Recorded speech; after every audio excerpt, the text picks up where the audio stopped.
అలా అధిష్టానం ఇంకా రాష్ట్ర అధ్యక్షుడిని ప్రకటించలే. ఇవ్వంది వాళ్ళు చంద్రబాబు నాయుడు గారు ప్రకటించరు, ఇంకోరు ఆయన ప్రకటించరు, ఈయన చెప్తే వచ్చిందంటే కాదు. రాష్ట్ర అధ్యక్షుడిని అధిష్టానము అందరికీ నామినేషన్ ఇస్తారు. నామినేషన్ ఎవరిని అధ్యక్షుడు ఉండాలో అధిష్టానం నిర్ణయిస్తుంది. అందరి అభిప్రాయాలు తీసుకొని అధిష్టానం నిర్ణయిస్తుంది. అధిష్టానం తీసుకుంటున్నాక అందరు కట్టుబడి ఉంటాం. ఈ భారతీయ జనతా పార్టీ ఈ మధ్య కొత్తగా స్టార్ట్ అయింది. నాకు ఈ మధ్య కొత్తగా స్టార్ట్ అయింది. ఈ సోషల్ మీడియాలో ఉల్టా పోస్ట్ పెట్టి చూడు, లేకుంటే వేరే పార్టీలు చేస్తుంటారు అందరూ. చంద్రబాబు నాయుడు గారు లేకుంటే ఇంకో నాయకుడు చెప్తే అధ్యక్షుని పెట్టేటటువంటి పార్టీ భారతీయ జనతా పార్టీ కాదు.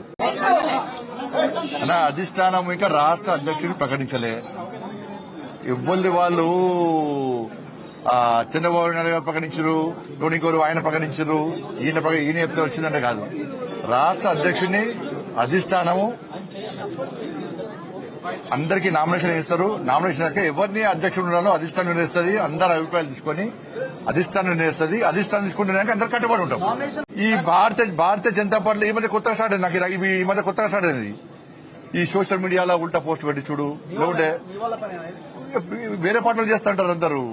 చంద్రబాబు నాయుడు గారు లేకుంటే ఇంకో నాయకుడు చెప్తే అధ్యక్షుని పెట్టేటటువంటి పార్టీ భారతీయ జనతా పార్టీ కాదు.